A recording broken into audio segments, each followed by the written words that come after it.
Pada tahun kedua lahirlah Imam Hasan, tahun berikutnya Imam Husain alaihi wassalam. Antara Imam Ali dan Sayyidah Fatimah ada penghormatan hubungan yang bukan saja lahiriah tetapi batiniah. Saya bacakan beberapa riwayat di antaranya. Dari Asma, riwayatnya dalam Durarus Simtain 191. Kalau yang ini yang saya baca sekarang dalam literatur Ahlus Sunnahnya di Zakhairul Uqba 61. Dari Asma binti Umais dari Fatimah binti Rasulullah sallallahu alaihi wa alihi. Anna Rasulullah ata yauman faqala aina ibnayya. Satu hari Nabi datang kepada kami dan bertanya, di mana kedua anakku, yaitu Imam Hasan dan Imam Husain. Kata Sayyidah Fatimah, asbahna wa laisa indana fi baitina syai'un yadhuqu dhaik. Pagi ini tidak ada di rumah kami sesuatu apapun yang bisa dirasakan oleh orang yang ingin merasakan. Tidak ada makanan yang dapat dimakan. Kemudian Imam Ali alaihissalatu wassalam berkata, aku akan pergi dengan keduanya ke rumah fulan dengan Imam Hasan dan Imam Husain karena keduanya belum makan. Fawajadahuma yal'abani fi masrabatin baina aydihima fadlun minat tamar faqala sallallahu alaihi wa alihi ya Ali ala taqlib ibnayya qabla ayyashtadda al-harra alaihima. Ketika Rasulullah SAW dan Imam Ali kemudian hendak melihat Imam Hasan dan Imam Husain itu, mereka berdua sedang bermain dengan biji kurma. Kata Rasulullah sallallahu alaihi wasallam, "Hai Ali, segeralah engkau datangkan bagi kedua anakku itu sebelum terik panas bagi mereka berdua, bagi kedua anak itu." Kata Imam Ali alaihissalam, falau jalista ya Rasulullah hatta ajma' li Fatimah tamarat. Kalau engkau berkenan engkau duduk dulu ya Rasulullah menemani Imam Hasan Imam Husain dan Sayyidah Fatimah sallallahu alaiha sampai aku kumpulkan baginya buah-buah kurma itu. Kemudian Imam Ali keluar, kata Imam Ali, dan kembali ke rumah dengan beberapa butir kurma. Zakhairul Uqba halaman 61. Dari Imran ibni Husain, kuntu ma'an Nabi, aku bersama Nabi sallallahu alaihi wasallam. Ketika datang Sayyidah Fatimah sallallahu alaiha, dan biasanya kalau Sayyidah Fatimah datang Nabi berdiri. Begitu juga kalau Nabi datang ke rumah Sayyidah Fatimah, Nabi berdiri. Kalau Sayyidah Fatimah datang, Nabi berdiri. Dan mendudukkan Sayyidah Fatimah di tempat duduk Rasulullah sallallahu alaihi wasallam. Kemudian Nabi melihat wajah Sayyidah Fatimah itu menguning, wajah Sayyidah Fatimah pucat. Kata Imran bin Husain, "Dhahabad dammu min shiddatil ju'." Sudah hilang rona darah itu karena beratnya rasa lapar. Dhahabad dammu min shiddatil ju', karena beratnya rasa lapar.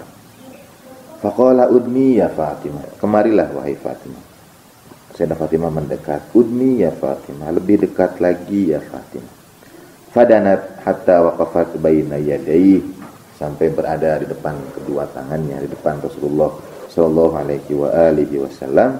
Kemudian Nabi meletakkan tangan beliau pada leher Sayyidah Fatimah dan berdoa, Allahumma mushbi'ul ja'ah wa rafi'al wad'ah la taja' Fatimah binti Muhammad. Ya Allah, wahai engkau yang mengenyangkan yang lapar, yang mengangkat kesulitan, jangan kau biarkan Fatimah binti Muhammad kelaparan. Itu Durarus Simtain 191. Sekali lagi yang seperti itu banyak, bahkan setelah kemenangan Khaybar, kemenangan di ekspedisi Bani Nadir, kemudian Sayyidah Fatimah punya tanah Fadak dan lain sebagainya, tapi tidak ada kisah keberlimpahan harta itu karena semuanya dihibahkan, disedekahkan di jalan Tuhan. Kalau Fadak itu panen, hasil panennya itu adalah sampai berbagai riwayat berbeda, tapi yang paling tinggi menyebutkannya sampai 70.000 dinar. Karena penghormatan yang sangat besar antara keduanya, kok tidak ada suruh menyuruh. Kalau ada juga dengan penuh penghormatan, dua-duanya tidak ingin memberatkan satu dengan yang lainnya. Pada saat yang sama, Sayyidah Fatimah sallallahu alaiha ikut dalam hampir setiap semasa hidup beliau, setelah di dalam setiap perangan, meskipun tidak ikut ke medan perang, tetapi yang mengobati luka-luka Imam Ali dan Rasulullah sallallahu alaihi wasallam. Cari oleh kita semua, oleh ibu dan bapak, misalnya riwayat tentang bagaimana peranan para istri Nabi dalam peperangan yang dilakukan oleh Rasulullah sallallahu alaihi wasallam. Apa kisah yang kemudian bisa kita terima dari peranan yang dilakukan oleh para istri Nabi itu pada Rasulullah sallallahu alaihi wasallam. Begitu juga Imam Ali alaihissalatu wassalam, baik Rasulullah dan Imam Ali, Sayyidah Fatimah yang ikut membasuh luka-luka itu. Kalau Nabi katanya pulang dari Uhud itu, Imam Ali yang menuangkan air, membersihkan luka, dan Sayyidah Fatimah yang mengobatinya. Keduanya berkhidmat pada Rasulullah sallallahu alaihi wasallam. Kalau kata Imam Ali, setiap kali dengan seluruh kesulitan, seluruh perjalanan berat yang dihadapi, laqad kuntu anzuru ilaiha fatanjali anni al-ghumum wal ahzan binadrati ilaiha. Kalau aku memandangnya, memandang Sayyidah Fatimah, maka lepaslah dariku beban-beban yang berat dan duka-duka karena pandanganku kepadanya. Dalam literatur Ahlus Sunnahnya itu dari Manaqib Al-Khawarizmi 353. Dalam mazhab Ahlul Bait, kemudian para imam alaihi wassalatu wassalam kalau sakit, mereka bertawassul dengan Sayyidah Fatimah sallallahu alaiha. Ketika seorang sahabat mendengar Imam Ja'far bertawassul dengan Sayyidah Fatimah, ia bertanya, kata Imam Ja'far, kalau kalian sakit, kalian bertawassul kepada kami. Kalau kami sakit, kami bertawassul dengan ibu kami, Sayyidah Fatimah sallallahu alaiha. Ini riwayat Imam Ali alaihissalatu wassalam. Karena keduanya saling mencintai dengan penuh penghormatan, saling berkhidmat satu sama lain. Ma khanatahu wa ma asat lahu amron. Tidak pernah mengkhianatinya, tidak pernah menentangnya dalam satu urusan. Begitu juga Imam Ali bin nafsil ihtirami wal wud, dengan penghormatan yang sama dan kecintaan yang sangat besar.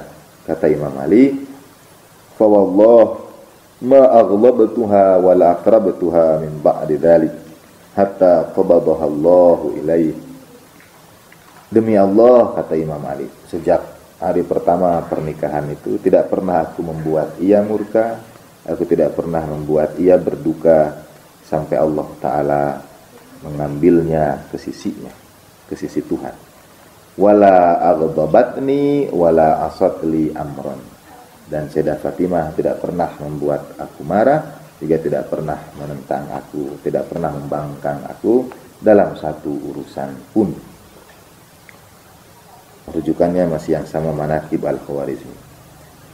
Wa dzakara al-Imam alaihi salatu wassalam, pada saat-saat akhir ketika Sayyidah Fatimah hendak menghembuskan nafasnya yang terakhir dan Sayyidah Fatimah hendak berwasiat pada Imam Ali alaihissalam, Sayyidah Fatimah berkata, "Ya bena'am, wahai putra pamanku, ma ahadtani kadhibah wala kha'inah wala khalaftuka mundu asyartani."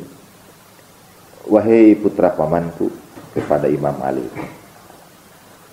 Di akad yang diucapkan itu tidaklah dalamnya ada dusta atau khianat. Apakah ada saat ketika aku menentangmu sejak engkau bersamaku? Apakah ada saat ketika aku membangkangmu, ya menentangmu sejak saat engkau bersamaku? Faqala Aliun alaihissalam, ma'adzallah, na'udzubillah kalau dalam bahasa kita. Aku berlindung kepada Allah. Anti a'lamu billah, engkau lebih tahu demi Allah. Wa abarru wa atqa wa akramu wa asyaddu khaufan minhu. Setelah naudzubillah, kemudian kata Imam Ali, demi Allah engkau lebih tahu dan engkau lebih bertakwa, engkau lebih baik, engkau lebih mulia, engkau jauh lebih takut kepada Allah Subhanahu wa taala. Sungguh telah besar bagiku musibah Rasulullah sallallahu alaihi wa alihi, karena Nabi wafat sebelumnya. Besar musibahku karena kepergianmu. Fa inna lillahi wa inna ilaihi raji'un. Rujukan ucapan Imam Ali itu dalam Rodatul Wahidin 1/151. Dalam Biharul Anwar juz 4359 dari Abi Sa'id Al-Khudri qala asbaha Ali bin Abi Thalib data yaumin saghiban faqala ya Fatimah hal indaka syai'un tughdinihi. Suatu saat Imam Ali datang ke rumah, mungkin dari bepergian, dari ekspedisi dan lain sebagainya. Kemudian, wahai Fatimah, apakah ada makanan di rumah? Engkau berikan aku makanan, kata Sayyidah Fatimah. La, tidak ada. Demi dia yang memuliakan ayahku dengan kenabian, memuliakan engkau dengan wasiyah. Aku bangun pagi hari dan tidak ada makanan di sisiku. Maka nasyai'un ut'imnahu mudyaumain illa syai'un kuntu uthiruka bihi ala nafsi wa ala ibnaini hadain. Tidak ada kecuali apa yang aku dahulukan atas diriku selama 2 hari ini untuk kedua putra kita, Al-Hasan dan Al-Husain. Kemudian kata Imam Ali, ya Fatimah, ala kunti a'lamtini fa abghikum syai'a. Kenapa engkau tidak memberitahukan kepadaku sehingga aku carikan bagi kalian sesuatu? Kata Sayyidah Fatimah, ya Abul Hasan, inni la astahi min ilahi an ukallifa nafsaka ma la taqdir alaih. Wahai Abul Hasan, pada Imam Ali itu, sesungguhnya aku malu pada Tuhanku kalau membebankan kepadamu sesuatu yang mungkin memberatkanmu. Nah, itu contoh kehidupan Sayyidah Fatimah sallallahu alaiha dan Imam Ali alaihi salatu wassalam. Begitu rupa sampai kata Rasulullah sallallahu alaihi wa alihi dalam Kashful Ghummah juz 1472, laula aliyun lam yakun li Fatimata kufwa. Kalau tidak ada Ali, tidak ada yang sepadan untuk Fatimah sallallahu alaiha. Kehidupan Sayyidah Fatimah kemudian berlanjut pada masa-masa dakwah. Beliau ikut pada kesulitan dakwah Nabi di Mekah, bahkan menjadi pilar utama yang berhadapan dengan orang-orang Quraisy dalam menyuarakan dakwah Nabi, berhadapan dengan mereka, membantu membersihkan sampah, debu yang ditumpahkan orang-orang itu di atas kepala Rasulullah Shallallahu Alaihi Wasallam. Pernah Nabi sholat dan sekitarnya itu ditumpahkan berbagai macam sampah oleh orang-orang Quraisy itu. Di situ ada peranan Sayyidah Fatimah Sallallahu Alaiha, kemudian Syekh Abi Thalib, kesulitan-kesulitan di Syekh Abi Thalib, lalu hijrah bersama Imam Ali alaihi salatu wassalam, dan di Madinah Sayyidah Fatimah menemukan kaum kelompok yang mencintai ayahnya, memuliakan ayahnya, menghormati ayahnya.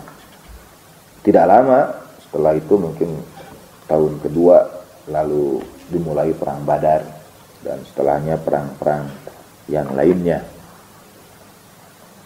Nah, ini misalnya riwayat tentang Sayyidah Fatimah sallallahu alaiha di perang Uhud. Ketika datang Sayyidah Fatimah dan Safiyah binti Abdul Muttalib pada perang Uhud itu, Nabi memandang mereka berdua dan berkata kepada Imam Ali, amma ammati fahbisha anni wa amma Fatimah fada'ha. Riwayat ini ada di Biharul Anwar 20/96, literatur Ahlus Sunnahnya, Musnad Ahmad bin Hanbal 5/334. Tahan bibiku dan datangkan padaku Fatimah, kata Rasulullah SAW. Sayyidah Fatimah datang wa ra'athu qad sujja wajhahu wa udniyahu, dan Sayyidah Fatimah melihat wajah Nabi sallallahu alaihi berlinang darah dan mulut beliau itu pecah. Kemudian Sayyidah Fatimah menjerit dan mengusap darah itu. Lalu berkata, istadda ghadabullah ala man adma wajha Rasulillah. Sungguh besar murka Allah bagi yang sudah memecah wajah Rasulullah sallallahu alaihi wa alihi. Kemudian ia mengambil darah itu dan mengusapkannya, lalu melemparkannya ke udara, fala yataraja minhu syai, dan tidak ada satu pun yang kembali. Ini dilempar ke atas lalu hilang darah itu. Nah, rujukan Ahlussunnahnya Musnad Ahmad bin Hanbal juz 5 garis miring 334. Ia yang membersihkan luka-luka Nabi, bekas-bekas sayatan pedang pada tubuh Nabi sallallahu alaihi wasallam, dan Imam Ali yang mengalirkan airnya pada luka-luka Rasulullah sallallahu alaihi wasallam. Bukan hanya dalam kesempatan itu saja, tapi juga dalam beberapa kesempatan yang lainnya. Faqad ruwiya anna Rasulullah sallallahu alaihi wasallam setelah pulang dari satu di antara peperangan, Nabi masuk ke masjid, sholat 2 rakaat, kemudian seperti biasa memulai datang ke rumah Sayyidah Fatimah sallallahu alaiha qabla buyuti nisa'i, sebelum masuk ke rumah istri-istrinya yang lain. Nabi datang lebih dahulu ke rumah Sayyidah Fatimah sallallahu alaiha, ziarah kepadanya dan membahagiakan Nabi pertemuan dengannya. Dan lalu Sayyidah Fatimah melihat pada wajah Nabi itu rona yang menunjukkan kelelahan yang sangat, dan Sayyidah Fatimah menangis. Ma yubkiki ya Fatimah, kata Rasulullah ketika Sayyidah Fatimah menangis melihat Nabi yang datang dengan wajah yang sangat capek, lelah dan lain sebagainya. Kemudian Sayyidah Fatimah menangis. Kata Nabi sallallahu alaihi, apa yang membuatmu menangis ya Fatimah? Lalu kata Sayyidah Fatimah, sahibalau muka, aku melihat, dalam terjemahan kita, rona wajahmu sudah berubah. Jadi wajah Nabi itu sudah berubah warnanya. Ya Fatimah, innallaha azza wa jalla ba'atha abaki bi amrin lam yabqa ala dhahril ardi baitun mudir wala syi'run illa dakhalahu bihi izzan aw dhillan yablughu haitsu yablughu lail. Wahai Fatimah, sesungguhnya Allah Ta'ala telah memerintahkan ayahmu dengan satu urusan yang tidak tersisa di muka bumi ini satu rumah pun kecuali dimasukinya dengan kemuliaan, atau orangnya kemudian peroleh kehinaan, dan akan terus berlanjut selama berlanjutnya malam. Itu dalam riwayat Ahlussunnahnya dari Kanzul Ummal juz 1 hadis nomor 1448. Jadi Sayyidah Fatimah tahu, ikut serta karena tradisi Nabi, kebiasaan Nabi sebelum berangkat perang, sebelum berangkat ke satu tempat ekspedisi dan lain sebagainya, rumah yang terakhir datangi rumah Sayyidah Fatimah sallallahu alaihi wasallam dan Imam Ali. Imam Alinya ikut sama Nabi dalam berbagai peperangan itu. Ketika pulang, yang pertama kali juga didatangi adalah rumah Sayyidah Fatimah sallallahu. Misalnya pada perang Khandaq. Perang Khandaq itu kan terjadi sebetulnya agak lama, beberapa hari. Pertama, bangun paritnya juga lama. Bangun paritnya itu harus panjang sampai kuda tidak bisa berputar untuk kemudian sampai ke Madinah. Yang kedua, harus lebar supaya tidak bisa diloncati, dan harus dalam karena kalau dia sudah jatuh tidak bisa naik lagi. Jadi bangunan paritnya itu panjang, lebar, dalam, di tempat yang berbatu. Tempat yang berbatu, membangun seperti itu sulit siang dan malam. Sampai beberapa sahabat diantaranya mengeluh atas usul Salman Al-Farisi. Nah, Nabi SAW menemani saat-saat seperti itu pada para sahabatnya. Ketika terjadi peperangan pun, orang-orang Quraisy itu tidak langsung pulang. Mereka mengepung terlebih dahulu dan mencari cara gimana supaya bisa masuk ke Madinah, bisa menyerang. Mereka sudah datang jauh-jauh, sudah ratusan kilometer ditempuh, masa karena hanya lihat satu parit saja lalu langsung pulang. Mereka juga berusaha memikirkan cara untuk menyeberang itu. Jadi camping di luar parit. Nah, selama beberapa hari lalu Sayyidah Fatimah datang ke Khandaq, ke tempat lokasi perang itu, dan datang bawa roti wa khubuz untuk Nabi sallallahu alaihi wa alihi. Kemudian diberikan pada Nabi, "Apa ini ya Fatimah?" "Min khursin ikhtabastuhu li ibni." Ini dari bagian roti yang aku buat untuk anakku. "Ji'tuka minhu bihadil kasr." Aku bawa sebagian darinya untukmu. Jadi saya dapat masak roti untuk putranya, lalu dibawa sebagiannya untuk Rasulullah sallallahu alaihi wa alihi wasallam. Kata Nabi sallallahu alaihi, sekali lagi untuk kita kritisi ya, karena ini di Khandaq.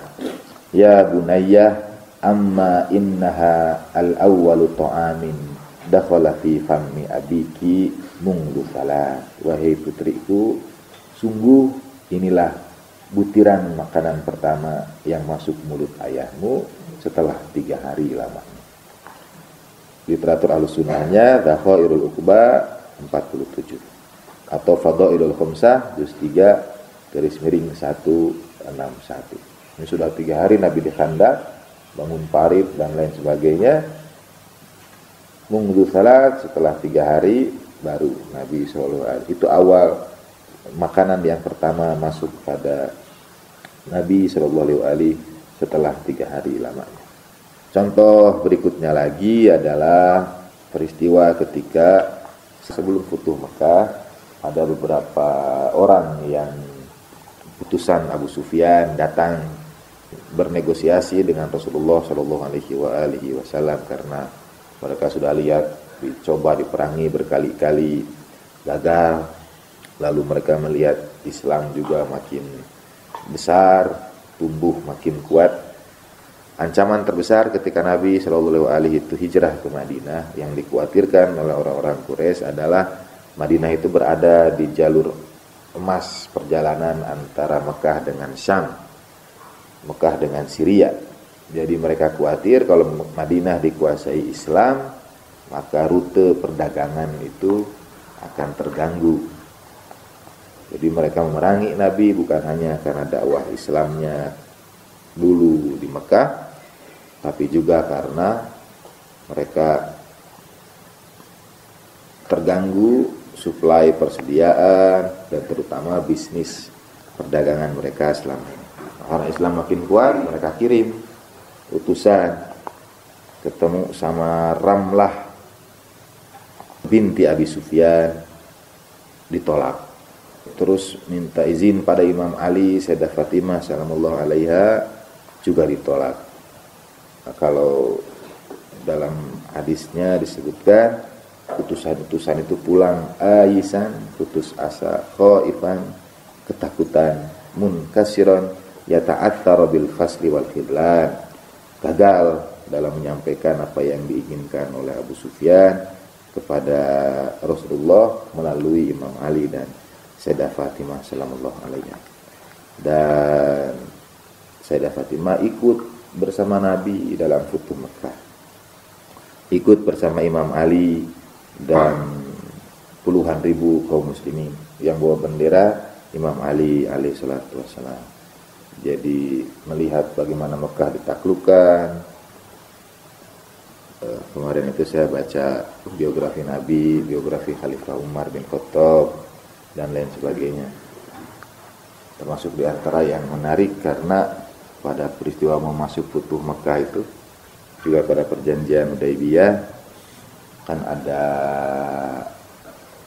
saat ketika Nabi meminta Khalifah Umar masuk ke Mekah, tapi Khalifah Umar menolak. Nah, yang menarik penjelasannya, beliau justru menyerahkan kesempatan itu kepada sahabat yang lain. Jadi menyerahkan kesempatan terhormat itu pada sahabat yang lain, padahal Nabi yang memintanya. Gitu. Juga ada tambahan, karena sudah banyak dari keluarga mereka yang dibunuh ya Rasulullah, yang dalam perjalanan menegakkan Islam itu banyak keluarga mereka yang diyatimkan. Padahal itu yang terjadi pada Imam Ali alaihissalatu wassalam, karena permusuhan Bani Umayyah juga pada keluarga Abu Thalib.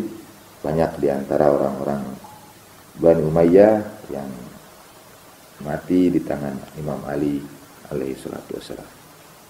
Laqad dhalatiz Zahra ila janibi abiha muzahhawatun binasrillah wa qad ra'atil asnam tahta aqdami abiha. Sayyidah Fatimah masuk ke Mekah bersama ayahnya, melihat berhala-berhala itu di bawah kaki ayahnya, dan melihat orang-orang Quraisy berkata kepada ayahnya, akhun karim wa banu akhin karim, saudara yang murah hati dan putra saudara yang murah hati juga.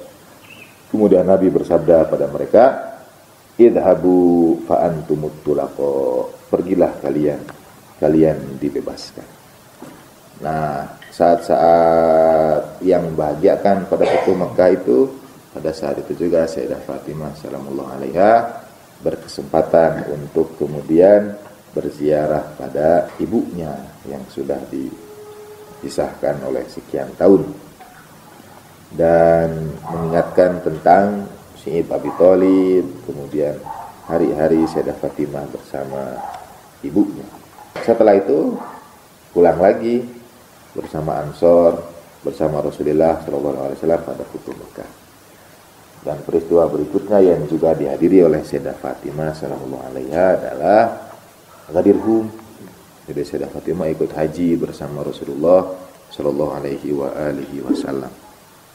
Bahkan ada satu bagian lagi, di sini hanya sedikit saja.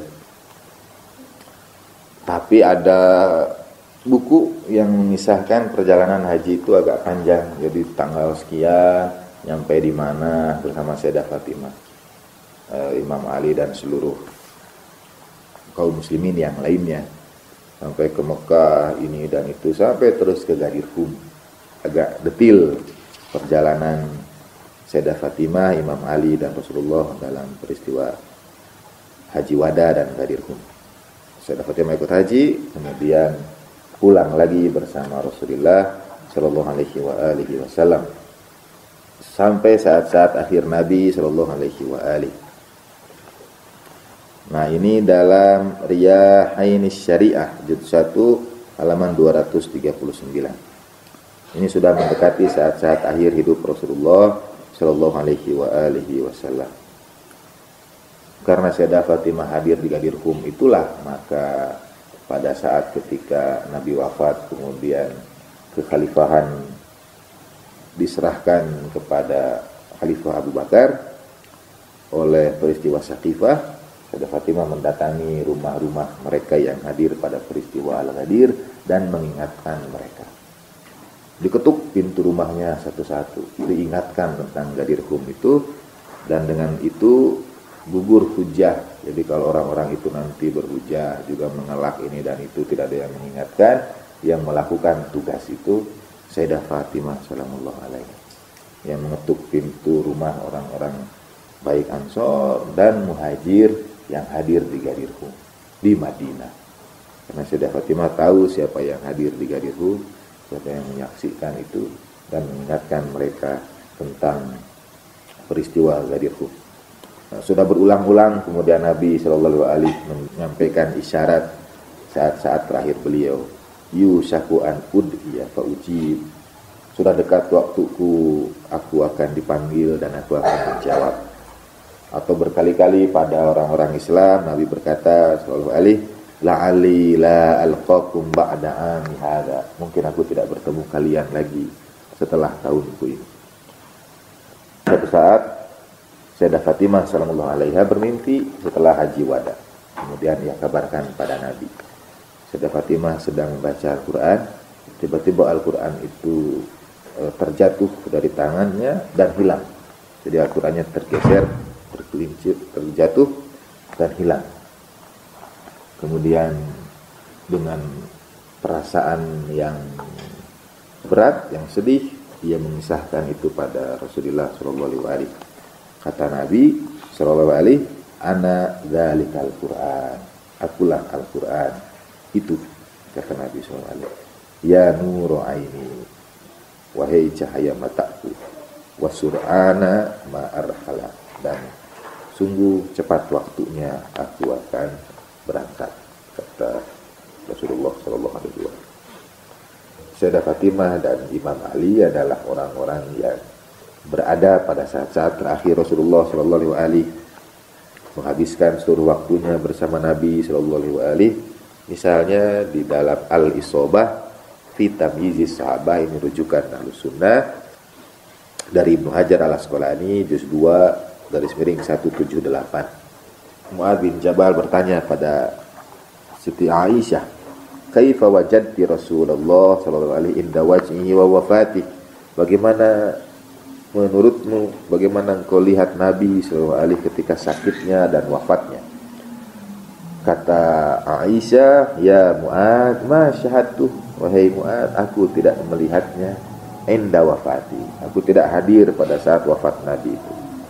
Tapi di sisimu ada Fatimah putrinya, tanyalah dia. Nah, itu rujukan ucapan Siti Aisyah itu pada Al-Isobah, itu rujukan Ahlus Sunnah juz 2 garis miring 178. Begitu banyak riwayat dalam mazhab Ahlus Sunnah pun yang menunjukkan bahwa Siti Aisyah itu tidak tahu saat terakhir Nabi sallallahu alaihi wasallam. Tapi ada satu hadis dalam Bukhari yang menunjukkan ucapan Siti Aisyah bahwa Nabi wafat di pangkuannya. Dan satu hadis itu mengalahkan puluhan hadis yang lainnya. Jadi hadis-hadis lain yang menceritakan Nabi wafat di pangkuan Imam Ali hilang karena satu hadis. Yang diambil hadis itu saja, yang lainnya hilang. Dan itu diriwayatkan dalam berbagai kitab lainnya, baik Bukhari termasuk Al-Isobah ini.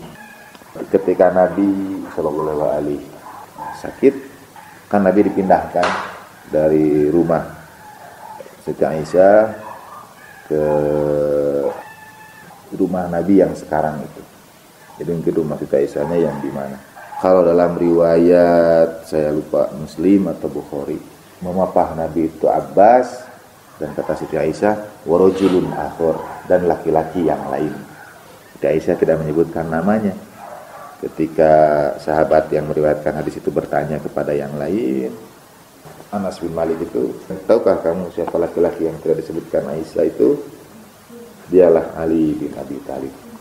Nabi dipapah oleh Abbas dan Imam Ali alaihissalatu wassalam. Nah, pada saat-saat terakhir ketika Nabi sakit sallallahu alaihi wasallam, Sayyidah Fatimah lah sallallahu alaiha yang mengunjungi, yang mendatangi rumah-rumah istri-istri Nabi dan mengabarkan kepada mereka bahwa Nabi dalam kondisi yang sakit berat dan tidak dapat hadir, tidak dapat mengunjungi istri-istri Nabi sallallahu alaihi. Rumah istri-istri Nabi itu kan tersebar. Nabi sakit, Sayyidah Fatimah sallallahu alaiha yang mendatangi rumah para istri. Cari setelahnya, apakah setelah dikabarkan itu lalu mereka berdatangan ke rumah Nabi atau tidak para istri. Makin berat sakit Rasulullah sallallahu alaihi wasallam, Sayyidah Fatimah berada di samping Nabi dan Imam Ali. Ini yang sering dikutip dalam maktal-maktal narasi Asyura.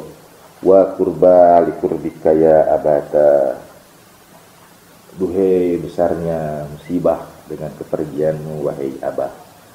Kadang-kadang Sayyidah Fatimah menangis, kadang-kadang juga berdoa.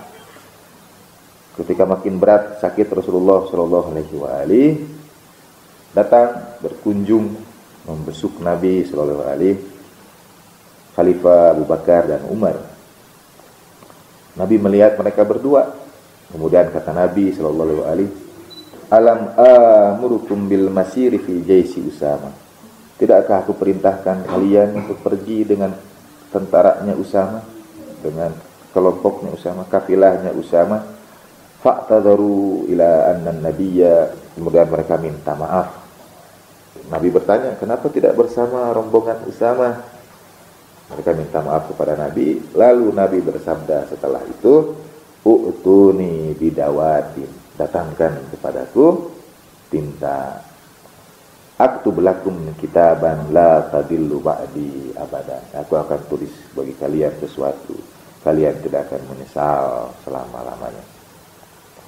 Nah, jadi sebelum itu Nabi bersabda, kenapa kalian tidak ikut pasukan Usama? Mereka minta maaf, menyampaikan alasan dan sebagainya. Lalu kata Nabi, datangkan kepadaku tinta dan kertas. Aku akan tuliskan sesuatu yang kalian tidak akan tersesat setelahku selama. Kemudian mereka bertengkar, para sahabat waktu itu, dan nanti saya sebutkan rujukan-rujukannya. Nabi mengigau. Dalam nas yang lain, Khalifah Umar berkata, sakit Nabi sudah sangat berat, cukuplah bagi kita kitab Allah. Lalu mereka bertengkar, dan Nabi bersabda, qumu anni la yanbaghi indit tanazu. Pergilah kalian dariku, tidak layak bagi kalian bertengkar di hadapanku. Dan semua itu disaksikan Sayyidah Fatimah salamullah alaiha biqalbin hazinin wa ainin dahmiyah. Hati yang penuh duka dengan hati yang sedih, dan mata yang berlinang tangisan melihat bagaimana orang bertengkar di hadapan Nabi sallallahu alaihi wasallam, melihat bagaimana keinginan Nabi, pesan Nabi tidak disampaikan, melihat bagaimana perintah Nabi tidak dijalankan. Rujukan Ahlus Sunnahnya Al-Kamil Fit Tarikh juz 2 320, kemudian dalam Sahih Bukhari pada kitab ilmu bab menuliskan ilmu, dan rujukan-rujukan lainnya yang sudah dapat dilihat, sudah dapat diperoleh. Nah, itu posisi dan kedudukan Sayyidah Fatimah salamullah ala nabi wa alihi salawat. Allahumma salli ala Muhammad wa alihi Muhammad. Allahumma salli ala Sayyidatina Fatimah wa abiha wa ba'liha wa baniha wa sirral mustawda'i fiha bi'adadi ma hata bihi wa ahsahu kitabuk. Allahumma ya Rabba Fatimah isfi sadral Fatimah bidhuhuril hujjah.